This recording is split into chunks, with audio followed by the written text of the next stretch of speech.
السلام علیکم گائز، میں آپ کا میزبان محمد بلال صدیقی آج اپنے نئے ولاگ کے ساتھ آپ کے سامنے حاضر ہوں۔ تو آج کا جو ولاگ ہے اور آج کا جو کانٹینٹ ہے اس کو اینڈ تک لازمی دیکھیے گا، کیونکہ آج جو ہم ڈسکس کرنے جا رہے ہیں وہ پاکستانی پالیٹکس کے حوالے سے تھوڑا بہت ڈسکس کرنا تھا۔ جیسے کہ ریسنٹلی میں اپنی فیس بک ایکسیس کر رہا تھا، تو وہاں پہ خوشحال پاکستان کی ایک اسٹوری دیکھ رہا تھا۔ وہاں پہ انہوں نے ایک پوسٹ شیئر کی ہوئی تھی اپنی اسٹوری کے اوپر، جہاں پہ لکھا ہوا تھا کہ defence minister Khawaja Asif share the statement کہ جی ہمیں پیدل چلنا اور سائیکل کو یعنی کہ استعمال میں لانا چاہیے، اس سے جو ہم لوگ ہیں پیٹرول کی بڑی یعنی کہ پیٹرول کو بڑا سیو کر سکتے ہیں۔ تو ایک اچھی سجیشن تھی، پوائنٹ کی بات ہے یار، یہ ہماری ہیلتھ کے لیے بھی اچھا ہے کہ سائیکلنگ ہم لوگ کریں اور زیادہ سے زیادہ پیدل چلیں، کیونکہ ٹیکنالوجی نے انسان کو جتنا سست کر دیا ہے وہ اس سے پہلے نہیں ہوتا تھا۔ آپ لوگوں نے بھی دیکھا ہوگا کہ پہلے 80 سال کے جو اولڈ ایج پرسنس تھے وہ بہت زیادہ ایکٹیو ہوتے تھے بنسبت آج کے 40 سال کے بندے کے۔ Anyway come to the point, میں ابھی آپ کو ایک چیز یہ بتاؤں کہ خواجہ آصف صاحب نے جو یہ بات ڈسکس کی، جو ہمارے ملک کے ڈیفینس منسٹر ہیں، تو ان سے میرا ایک سوال یہ ہے کہ سر کیا آپ نے ابھی تک اس پہ امپلیمنٹ کیا ہے؟ کیونکہ آپ اسلامی جمہوریہ پاکستان کے ڈیفینس منسٹر ہیں، جو ملک بنا اس نظریے پہ تھا کہ جہاں پہ اسلام کی یعنی کہ ہمارے کلچر کے تحت سب کو آزادی ہو، سب اپنے مذہب کی جو جس کا مذہب ہے وہ اس کی آزادی کے ساتھ عبادت کر سکے اور اپنے کلچر کے حساب سے زندگی گزار سکے۔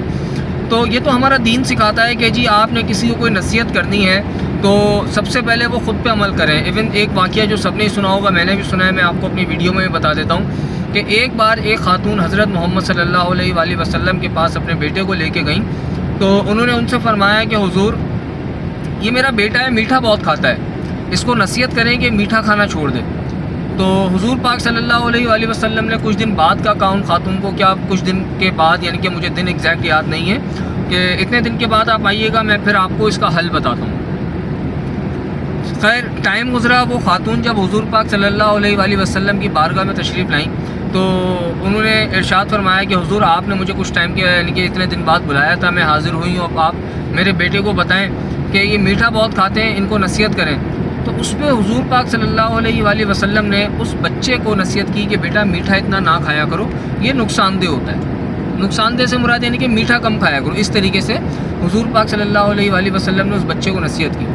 خیر وہاں پہ بہت سے صحابہ بیٹھے ہوئے تھے، تو جب وہ خاتون اپنے بچے کو لے کے گئیں تو صحابہ کرام نے حضور پاک صلی اللہ علیہ وآلہ وسلم سے ارشاد فرمایا کہ حضور یہ بات تو آپ اس دن بھی بتا سکتے تھے، لیکن آپ نے وقت مانگا اور آج آپ نے ان خاتون کو یہ بات بتائی اور اس بچے کو نصیحت کی۔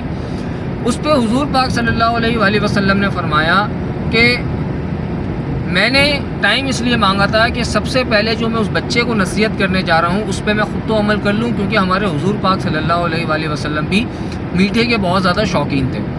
تو یہ ہمارے نبی پاک صلی اللہ علیہ وآلہ وسلم کی ایک نصیحت تھی جو میں نے اپنی ویڈیو کے اندر بتائی۔ اب آتے ہیں اسی پوائنٹ پہ خواجہ آصف صاحب کے کہ سر آپ اسلامی جمہوریہ پاکستان کے ڈیفینس منسٹر ہیں، کیا آپ نے ابھی تک امپلیمنٹ کیا ہے کہ آپ اپنے گھر سے اپنے آفس سائیکل پہ یا پیدل چل کے گئے؟ اگر آپ نہیں گئے تو آپ عوام کو اس طریقے کے مشورے کیوں دے رہے ہیں؟ آپ کا تعلق نون لیگ سے، آپ کے ایک وہ ہیں ڈٹو چارجر ہیں ایک تو، اور وہ دوسرے ہیں احسن اقبال ہیں، پتہ نہیں کیا، مجھے ان کا نام بھی ذہن میں صحیح سے یاد نہیں ہے۔ انہوں نے بتایا تھا کہ جی پتی کا استعمال کم کریں، اس سے جی وہ فلانی چیز ہم لوگ کنٹرول میں لے آئیں گے۔ یار سب کچھ عوام کر لے، آپ کیا کر رہے ہو؟ آپ نے کس چیز پہ امپلیمنٹ کیا؟ آپ کے وہی شاہانہ خرچے ہیں، آپ کا وہی آپ کی جو لگژری لائف اسٹائل ہے، آپ نے اس پہ کتنا کنٹرول کرا اور آپ اس میں کتنا چینج لے کے آئے؟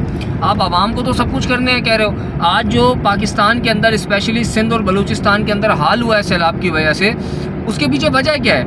آپ لوگ اپنی حکومت کے اندر پیپلز پارٹی کو سندھ میں مسلط ہوئے 15 سال ہو چکے ہیں، آج تک وہ اپنے سیوریج کا نظام نہیں ٹھیک کر سکی، اور عوام کو بھی آفرین ہے کہ وہ اسی پارٹی سے امید لگا کے بیٹھی ہوئی ہے۔ اور میں آج کلیئر بتا دوں، اس عوام کا ان لوگوں سے امید لگائے بیٹھنا بالکل ایسا ہی ہے جیسے سانڈ سے دودھ نکالنا۔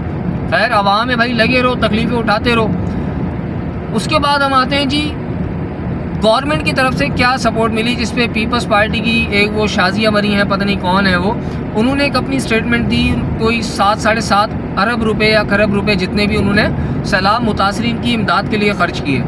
تو بھائی اتنے بندے روڈز کے اوپر بیٹھے ہوئے، اتنے گاؤں تباہ ہو گئے، ہمیں تو کہیں کچھ نظر نہیں آیا ہے کہ آپ نے کوئی مدد کری ہے۔ ہاں یہ ضرور کہہ سکتے ہیں کہ جی آپ اپنے جو ڈی سی ہیں، جو اے سی ڈی سی ہیں، آپ نے ان کو 30 50 یا 10 20 لاکھ روپے دیے ہیں کہ ڈیلی بیسس کے اوپر یہاں پہ آپ ان کو کھانا بنا کے تقسیم کریں۔ کیا آپ نے ان کے اوپر آڈٹ کی ہے کہ انہوں نے وہاں پہ وہ چیز پہنچائی بھی ہے یا نہیں پہنچائی ہے؟ آپ کو سب سے پہلے اپنی مینجمنٹ کو دیکھنا پڑے گا۔ ٹھیک ہے آپ نے بجٹ دے دیا، ایک طرف کو آپ کی بات مان لیتے ہیں، کیا آپ میں سے کسی نے چیک کرا اس میں سے یوٹیلائز کتنا ہوا؟ تو بھائی خدا کا خوف کرو، اللہ تعالیٰ کی لاٹھی بڑی بے آواز ہے۔ اللہ تعالیٰ نے آپ کو ایسا نہیں ہے کہ آپ کچھ غلط کر رہے ہیں تو اسی ٹائم آپ کو فالج ہو جائے گا یا ہارٹ اٹیک آ جائے گا۔ اللہ تعالیٰ نے آپ کو ڈیل دی ہوئی ہے، ابھی آپ کو نظر نہیں آ رہا، لیکن آپ آگے جا کے دیکھ لیجیے گا آپ کے ساتھ بھی اتنا برا حال ہونا ہے۔ آپ کے ساتھ نہیں ہوگا تو آپ کے اولادوں کے ساتھ ہوگا، آپ کے اولادوں کے ساتھ نہیں ہوگا تو آپ کی نسل میں کسی نہ کسی کے ساتھ ایسا ضرور ہوگا جو آپ کی گناہوں کی سزائیں کاٹ رہا ہوگا۔ خدا کا واسطہ ہے آج عوام کے لیے سوچیں، اس طرح کے مشورے دینے سے پہلے یہ سوچیں کہ آپ اس پہ عمل کتنا کر رہے ہیں۔ خیر یہ میرا پوائنٹ آف ویو تھا جو میں نے آپ سے شیئر کرنا تھا۔ بہرحال ہمیں خود کو چاہیے کہ سب سے پہلے ہم خود کو چینج کریں۔ اللہ تعالیٰ سب کے لیے آسانی فرمائے۔ ایک یہ چھوٹا سا ولاگ تھا، کانٹینٹ تھا جو آپ سے شیئر کرنا تھا۔ اگر بھائی کی ویڈیو اچھی لگی ہو تو بھائی کے چینل کو سبسکرائب، لائک اور شیئر لازمی کریے گا اور بھائی کو سپورٹ کرتے رہیں۔ Thank you.